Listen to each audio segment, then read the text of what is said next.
Now I'm guessing this is our patience. Yes, that's right. One little detail. Yep. There's no dart gun here. No, that's right. So we're not darting them at all today. We're doing all of their work conscious. Chris is here today to give me a hand with one of our rhinos, Jabari. He's got quite bad foot problems, and I needed another vet with some rhino experience to give me a hand with him. You're expecting me just to treat these feet with them just standing there, showing me their feet? Yep, so they'll lie down, so with a scratch, tummy rub, they'll lie down and present their feet to you, and you're going to do some work on their feet while they're lying there. Is this a joke? Or... That's it. Here's today's first surprise. There is every chance we're looking at what is essentially a 2,000 kilogram dog who responds to simple voice commands. So what we'll do is just stand back while these guys call him over, and then they'll be giving him a rub in his thigh and on his belly and dropping him for us, and then we'll go in and start working. I mean, there's a lot of weight going through those feet. Exactly, yeah. And so this is a problem that you see what, through lameness? You see him limping around? Or No, no, they haven't been lame at all, but we noticed some defects in their hoof wall, and then when we cleaned them up properly, we started seeing these nasty lesions on their soles. Okay. Come on, matey, don't lie down there, come on. Anyone that's ever cut their foot knows that if that happens and it's sore, you can just shift your weight to the other foot or even hop around. For a rhino, that's just not possible. They have to carry all of that weight through their feet evenly, otherwise the pain, the discomfort just makes life not worth living. Chris was quite surprised when he found out we weren't going to tranquilise Jabari. We've got him trained to drop on command. The reason for that is that we need to work on him every day, and of course we can't anaesthetise him every day, so there's a fair risk associated with that. Come on, mate. Move up. Good boy. Come on, matey. This is quite incredible. Good boy. He's now appearing when his name is called, and the plan seems to be to make him comfortable enough to then Move up. present himself for his foot inspection. Good boy, mate. With a bit of encouragement, Jabari finally makes his move to lie down. Come on, mate. It's incredible though. Yeah, he's very good. Come on, up. It's like a dog. He said drop and he dropped. Yep. We've been working a long time on this. Up. Unfortunately for the team, Jabari has laid down the wrong way. We want him to go down with his feet facing outwards so that we've got the fence to protect us. The thing about a rhino is if he wants to lie down a particular way, he lies down a particular way. You can't change that. We haven't perfected the art of up yet. Been very impressed up until now. Come on, matey. Gotta get up. Jabari is very much a couch potato, and it takes a lot to actually get him up once he's had a belly rub. Come on, Rhino. Come on, up. Here we go. Good boy, Jabba. 10 minutes later, and Jabari finally decides to stand. And the process of getting him to lie in the correct position starts all over again. Yeah. Barry, rock. Good boy. Yes, down you go, buddy. Well done. Beautiful work. Good boy. That's just incredible. Good boy, matey. With Jabari finally in position, the team will have only minutes to treat his sore feet. All right, Adrian and Ty will just keep him occupied and keep scratching him. What we'll do is, I think if I start on the front feet and you can start on the back feet, we'll just start getting them cleaned up and then we can go from there. Yeah, okay. So you're going to probably get a bit muddy. So if you wanted to start here. Okay, great. I'll do all the restraining. Sure. The fact is these rhinos spend a lot of time around mud, so the first step in getting these feet fixed up is to scrub all that dry dirt off their feet, and it's a pretty rough process. It's a real time game. That's why we've got two vets working on this right now, because ultimately Jabba decides how long he's in this position for. If he wants to get up, he will. So we're really racing the clock. Good boy, Rhino. You've got a tough job there, holding that leg up. Stay there, mate. Come on. Good boy. If he becomes spooked for whatever reason, decides to stand up, move his leg, there's going to be a lot of force behind that, so we just have to make sure that Sam and Chris aren't anywhere where they're going to get crushed. Come on, mate. You're all right. For such a big animal, even the smallest movement can be a massive problem for me in this position. If he tries to stand up quickly, he could crush my hands underneath his feet. Good boy, Jabba. Okay, roll. Good roll, good boy. Turns out Jabari is just stretching, just moving himself around to a more comfortable spot. And once again, we can begin. It's many of these little cracks, little holes that have developed here that we're worried about, so it's all about getting deep into those, clean them out, and getting a good spray in there. Once the feet are clean and you've really dug out those divots that are harbouring bacteria, you then replace those holes with wax. It should seal it up and allow him to heal it from the inside. This is how we seal it up, it's just with this wax. Just right around all these areas here, and this is going to just keep them nice and soft and stop them from cracking up. And that's what we really don't want here. This must be the most pleasant part of all. Is he snoring? Certainly is. Jeez, it's a compliment for the work being done on the feet. Definitely. Good boy, Jabbar. All right, I'm done. Excellent. Thank you. So that was fantastic. We managed to get all 4 feet done. Yep. So that's all 12 toes, which I rarely get done. So hopefully by getting all the bugs out, getting into those cracks there, sealing them up, he's a good chance of not having this foot problem for much longer. That's right, yep. Hopefully within a few weeks or a few months we'll be able to clear it up, yep. Okay. So Chris went really well today for a Bondi City slicker. He was in the dirt on his side filing away, getting nice and muddy with me. So yeah, it was really great having him involved. Actually, he looks good. I mean, he's got his shiny new shoes on. And importantly, he's walking quite nicely there. Seconds after I'm done, he's up and ready to move on. But before he does, he's got a little message. Oh, quick little rinse off. Better not be aimed at me. Saw that I was dirty and was trying to just help me with that. Got a bit of a job for you. What do you got? Only a little one. Little? Just babies. Okay. Nothing to worry Last about. time you Nothing to worry stitched about. me up. Nah, we're all good. So exactly how big are these babies? Well, they're only 12 weeks old. 12 weeks? 12 weeks, yeah. Jace, truth. It's camels. Great. What on earth are we going to do with camels? All right, well, these guys can spit, kick, bite, and even squash you down with their front legs. Jace.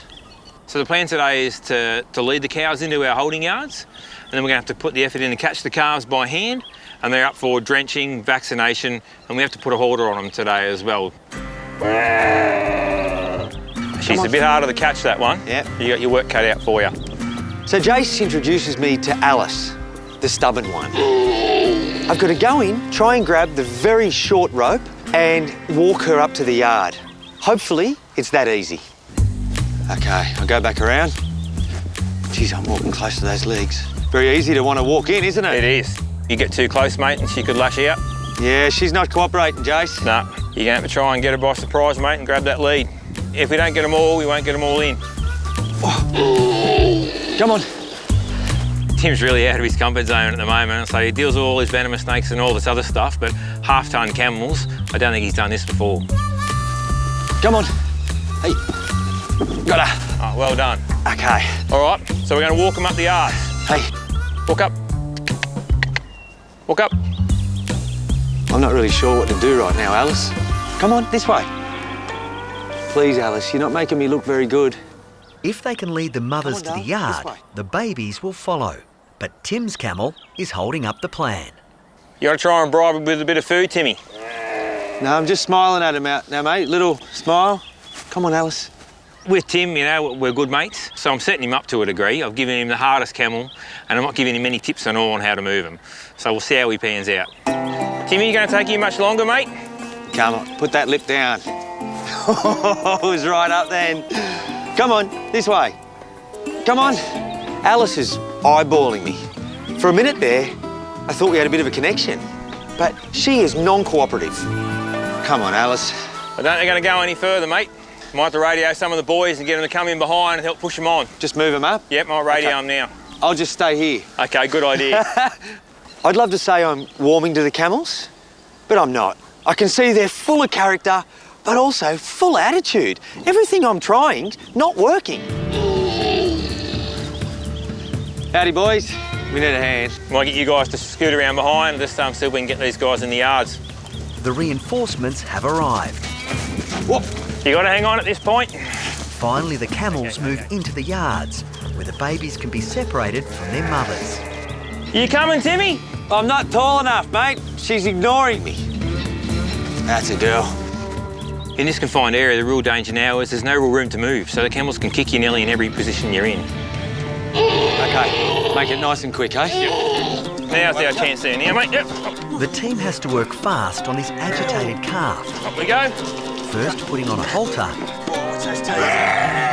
and then vaccinating. Good. Okay. Ready, guys? Yep. Done. It's noisy and it looks stressful for the calf, but it's not. It's very quick. There's not that much pressure on. The calf's crying for mum. That's what it wants. Bit of drench and then we can let this guy go. Okay, mate, done? Done. All right. All right, we'll let this guy go. Okay, straight out this way? Straight out that way, mate. So spin that board round to your right. Let him run out. Go, go, go. You're free, buddy. One young bull down, one to go. One cow to go. And I'm shaky. And she's bigger. Okay, let's get it done. He's a lot bigger than the Same other side one. again, you want the head? Yep. Head up that end. At the Hunter Valley Zoo, it's time to treat the second camel. And this calf isn't happy. She needs to turn around and get her head facing that way if we can. Come on. Righto, in we go, guys. Tim and Jason have to fit the calf with a halter and then vaccinate. Right. In the neighbouring pen, the mothers are anxious to be reunited with their babies. We'll go the injection first, mate. Okay. Catch number 2, and I'm in go mode. I'm feeling good. I want to get on with it now and let this second calf go, reunite them with mum. Now, bit of drench. Okay, all done. Right. Step back a bit. Okay. There we go. She was strong. So there's no other way really to handle them. No. You've got to get in close, get into the action and get the job done. Mate, full on. I thought we were looking at your new camels. We were, up close. Oh, that's intense, mate. Calf number 2, done. Hold her on, injected, drenched. Now we can go back in with mum. Come in there. We'll let them settle for 5 minutes and then they can go back out. They're ready to go. Ready to go? Oh, well, mate. What are you doing? Do you reckon he can spit on me through there? He's wondering what we're up to with the babies, I reckon. Yeah, okay, let's let him out. All right. 1, 2. Okay.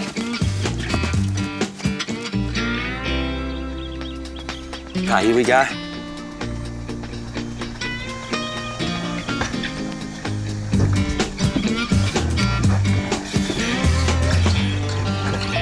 I love having Tim here. It's good stirring him up. I love putting him out of his comfort zone and seeing the look on his face when we set him up for some of these quirky jobs. They're off. Woof. They're quick. All went well. Oh, good morning, mate. Did you enjoy that? Yeah, thanks for the wombat and cup of tea. No worries. We'll get you back for the next crazy adventure.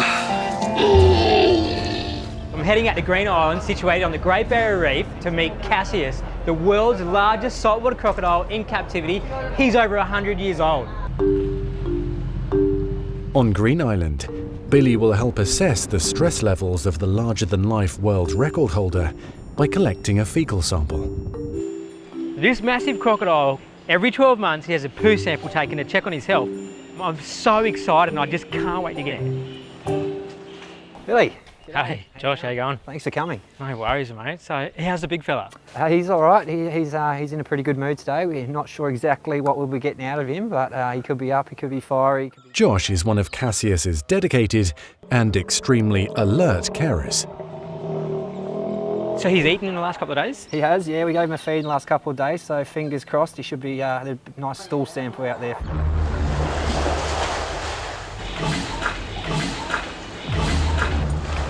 There's no getting around it. Saltwater crocodiles are built for one thing, and one thing only. They're a pretty mean machine. In terms of him as an individual, yes, he's absolutely still a very dangerous animal. Let's go and have a look, eh? Yep. The big question, how are we getting the stool sample?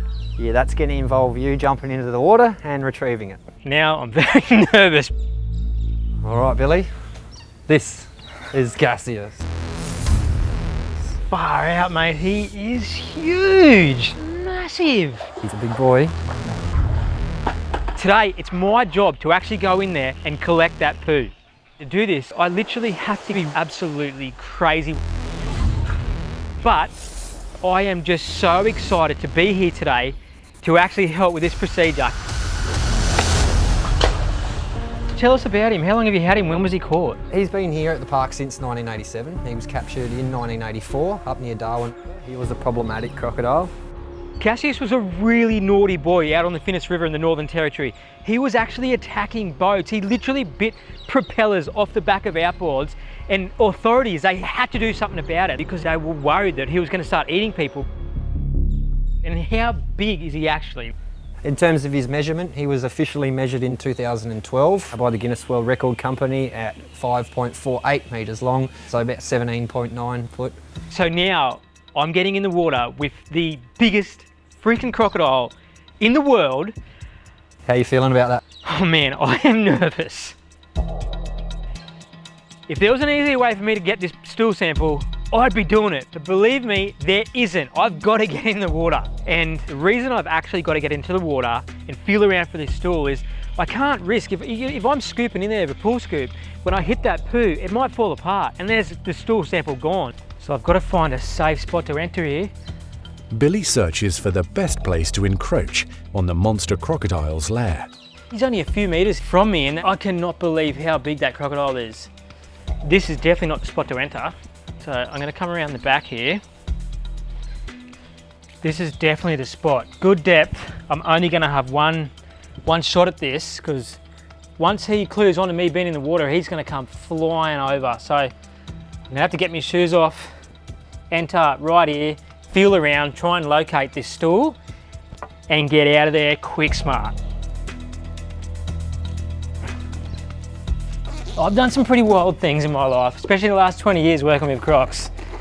Caught some big fellas. I've stuck my arms down alligators' throats to retrieve things. But this, getting in the water with literally the world's biggest crocodile who's biting down at probably over 5,000 pounds per square inch, I am terrified. I cannot stuff this up.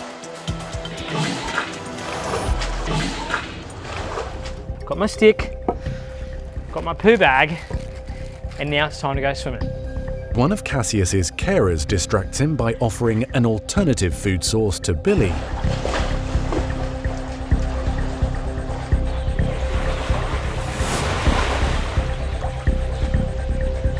The intrepid crocodile handler slips nervously into the massive beast's watery home. It is so murky, we can't actually see the bottom very well. I'm going to feel around with my feet and try and locate one of these stools. The dangers involved with getting into the pond, this small pond with this almost 6 metre, over 1,000 kilo saltwater crocodile, it's just madness, but there's no other way to do this. You know, it's so important that we get this stool sample. So I've actually got to feel around, find it, secure it, get it into a bag so we can send it to the lab. You got an eye on him? Yep.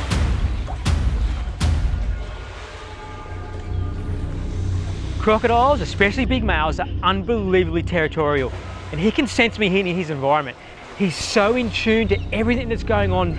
That to me makes him unbelievably dangerous. How you going there, Billy? I'm running out of food.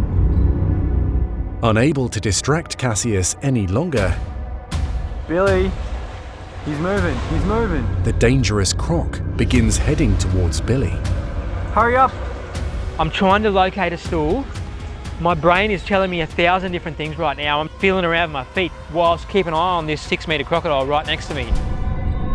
I've just got to stay focused and get it done. Hurry up, he's coming. There's a part of me today that's really thinking, am I up for the job? This is really dangerous. It's the whole thing, yeah, he's the biggest crocodile in the world, but he's just so unpredictable. He's so smart, he's so in tune. I've really got to watch myself. I can hear him over there breathing out. Really intimidating. Billy still hasn't retrieved a stool sample from the monster croc, required for an important health check. I'm having no luck yet, but he was sitting here for a good hour. My emotions are running absolutely berserko. I'm feeling around for a stool. I've got a 1,000-kilo crocodile to my right. This massive crocodile, he's huge. He'd smash it just like that. Oh, what's he doing? Billy, he's moving. He's going under. Hurry up, he's coming. I'm trying, but I can't find anything. All right, I got something at my feet. I can actually feel the stool at my feet, but Cassius is starting to move. I need to move quick, smart. That feels like.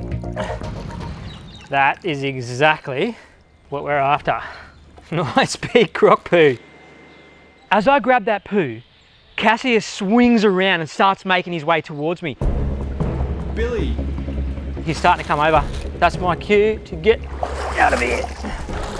I'm slipping, trying to get out of here. Whew, far out, mate. One fresh crocodile stool for you. Hopefully I don't have to do that for another 12 months or so. Fingers crossed. I really appreciate you coming out and doing that, mate.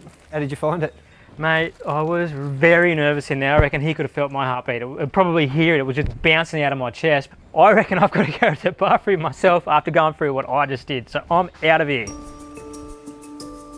Looking back at being in the water with Cassius, it was unbelievable. You know, my emotions were going absolutely crazy while I was in there. You know, every part of me was saying, Bill, get out of here.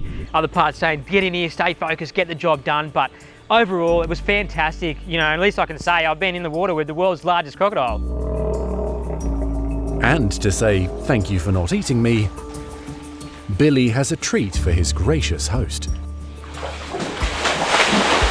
Sorry, big fella.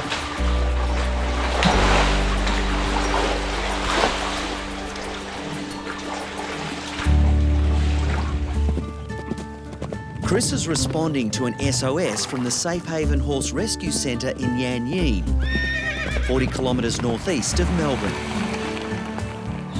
Should I herd in today, boy? Waiting there for him is volunteer Tash and 9-year-old Appaloosa gelding Charlie. The second I saw him, I just fell in love with him. He's so beautiful and gentle, but his eye was sort of swollen and it just kept getting bigger and bigger, and I had no idea what was wrong, but I knew something wasn't right. Owner Lyndall opened Safe Haven last year to help horses like Charlie. I'm scared that it's a cancer, that maybe it can't be fixed, but I just don't want to give up. Hey there. Hi. How are you? Good, thank you. I can't believe you came. Well, trust me, that letter's a little bit hard to ignore, so I am here. Now, Tash? Yeah, Tash. How are you? Thank you so much. It's all right, no worries at all. G'day. Miss Diana. Hey, Miss Diana, how you It's going? my business partner, I'm Lyndall. Hey, Lyndall, how are you? Good, thank you. I've seen a few horses around here. Which one's Charlie? That's Charlie over there. Right there. When Tash first points out Charlie, he looks like a nice horse. Beautiful Appaloosa. Hey, buddy. But once you get closer, you can really see that weight on his eyelid weighing it down. It's a big lump. Wow, that's really something. Where did he actually come from originally, Lyndall? He was surrendered to us by a lady, so he came to us with the lump on his eye, but it's probably doubled in size since he's been here, and Wow. that's only over the last few weeks to a month, yeah. That's quick. When Lyndall mentions the fact this lump has grown so quickly over the last month, that really worries me. The lump is firm. It feels like it's got two parts to it. Okay, yep. I don't think it's attached to the bone around his eye, but I'm not sure how deep it actually pushes in. And that's probably the bit that worries me the most. Okay. I'm trying to keep a bit of a poker face because I don't really want to give away my concerns over this lump in front of Tash. I'm glad you actually wrote to me when you did, because if you were to leave that for any longer, then if it is something nasty, it could so easily just go straight into his eye, and from there, there's not much that can be done. In a paddock with only very basic equipment, it's very hard to give them a definitive diagnosis about what's going on with Charlie. To get a true answer, what we need is a biopsy. All right, well, I might make a phone call now and see if I can arrange for him to go and visit some friends of mine nearby. Hey, Lynchy, how are you? Hey, mate, how you going? Yeah, good, good. I've got a horse that has a lump around its eye that doesn't look great. Chris is calling equine specialist Dr. Andy Lynch at the Yarrambat Veterinary Clinic. You okay if I put him on a float and run him into you now? No problem. Thank you. I'll see you soon. See you soon. Bye. Good boy. He's just my whole world now. And the worst case for me would be that there's no cure for whatever it is and that I lose him.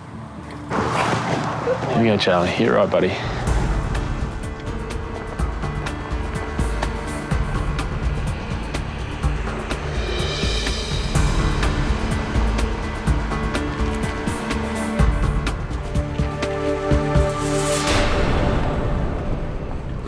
Easy, buddy. Chris has arrived at the Yarrambat Veterinary Clinic with Tash, Lyndall and Misty. Good boy. They're really keen to see what they can do for him. Good, okay. They are about to find out if the rapidly growing lump on Charlie's eyelid is cancerous. Yeah, it's pretty prominent there, isn't it? Yeah, it is. And it's not a good spot.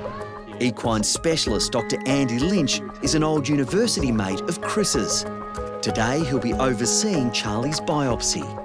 So what I've explained to Tash is that we'd love to get a little sample of cells out of that lump. I think that's a good idea, Tash. Yeah. This biopsy is really the key to us finding out exactly what this lump is. The plan is to give Charlie just a light sedation, go in with some local anaesthetic, numb the area, and then with a little biopsy punch, go in there and grab just a tiny little core of tissue. That'll then get sent to the lab and we'll get an answer. Have you met Coda? No.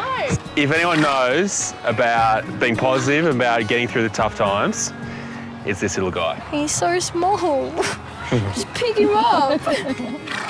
Misty, Lyndall and Tash are so nervous about Charlie's biopsy that Chris decides to introduce them to a little guy that beat all the odds.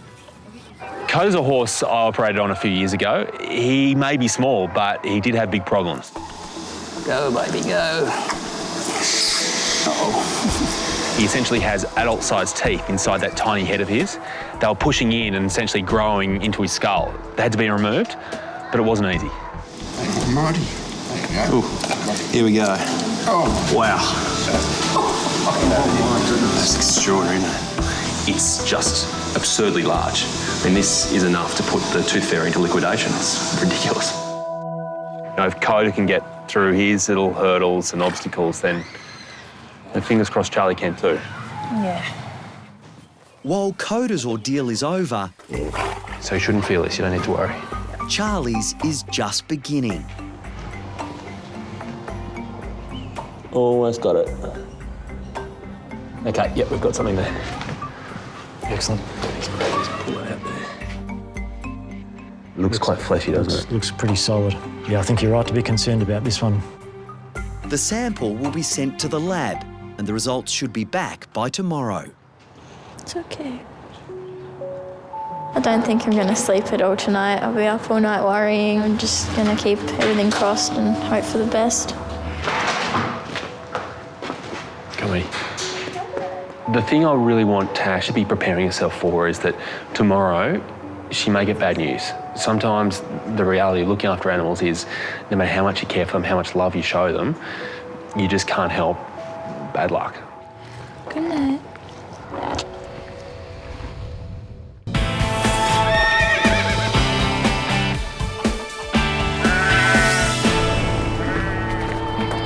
Is that good?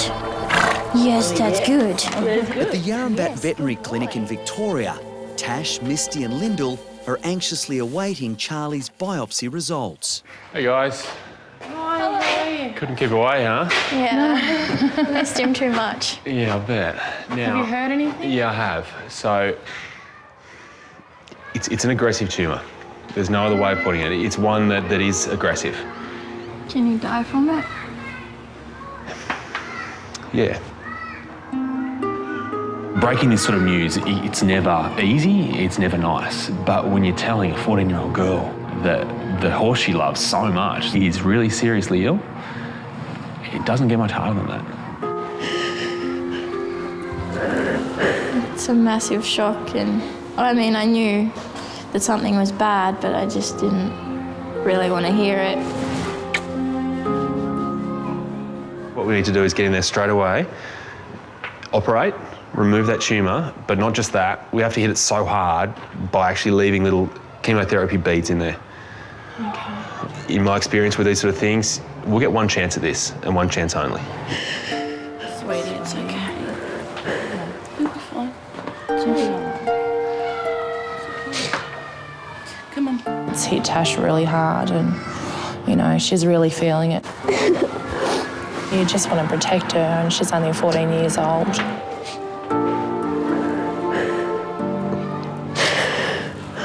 You're going to have all of us crying.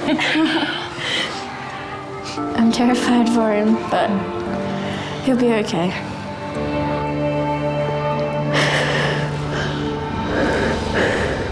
All right, Charlie. You brave boy. Charlie is about to undergo surgery to remove a cancerous lump from his eyelid. We're dealing with a very aggressive tumour. We have to be aggressive back. We're going to go in straight away, operate, remove the tumour, and we're actually going to leave some chemotherapy beads in there, which are going to sit in there long term and prevent any cells from regrowing. The best plan for Charlie right now is actually to have this operation standing. The reason for that is that if you actually give them so much anaesthetic they fall to the ground, they can actually break their legs on the way down. Dr. Andy Lynch will be managing the delicate operation with Chris. It'd be nice to take, really generous margins around it, but I don't think we can afford to do that in this case. Bit of a sting, Charlie. The difficulty with this tumour is its position. It's flush up against a part of the skull where there's some important nerves and vessels. Right, that's nice and numb now. We're going to have to be fairly delicate about how we go dealing with this lump. So I'm just making an incision now around this tumour. Tricky area. Outside, it's all too much for 14-year-old Tash. Hopefully he's gonna make it. It's probably a little bit more tightly held to Charlie's head than I would have hoped. It's actually sitting right up against his skull, and we're actually having to break the attachments now. Okay. And there it is. Look at that. Here we go. This is the tumour here, and it feels like we've managed to get it all out, but the fact is there could be a few cells still sitting in there. So as insurance against this tumour regrowing, that's where the chemotherapy beads come in really handy. They're really small, aren't they? But geez, they pack a punch, yeah. 9 chemotherapy beads will remain in Charlie's eyelid, killing off any residual cancerous cells. At $100 a bead, it's expensive treatment. Happy with that? That's good. So now we've got those beads in, it's now time to close up. Time has gone quickly for me, but for the girls, it must seem like an eternity. Good boy. He's pleased to see you, Tash. I'm glad he's okay and it's finished. Yeah. I've got no idea what us and Charlie would have done without you, both of you.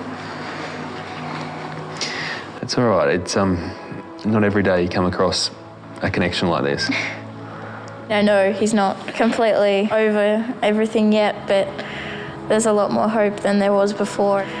Okay, so let's let him sleep this off. Yep. And all going well, we can load him up in a few hours' time and get him home. Okay. Brilliant. Thank you. Thank you so much. Thank you. It's okay. Look, you have to consider this to be a success. We've done everything we possibly can to make sure this tumour doesn't come back.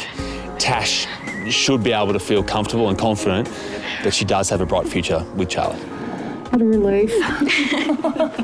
High fives? Yeah. Yay.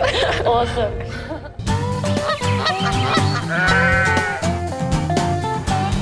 Now look who's ready to go home. Hello. Hey, Charlie. Hey. At the Yarrambat Veterinary Clinic, Charlie is ready to head back home to the Safe Haven Horse Rescue Centre. It still doesn't seem real. No. It really doesn't seem real. Yeah. Thank you. I know. With the cancerous lump removed from his eyelid, Charlie's future is now looking bright. Good boy. Hopefully Charlie and I will be together for a very long time. I'm really looking forward to being able to look after him and just care for him and be there for him. Good boy. It just goes to show what one girl's love for a horse can do. Tash somehow managed to bring together all these different people to achieve a goal. And that should be a bright future for her and Charlie. Say, Charlie.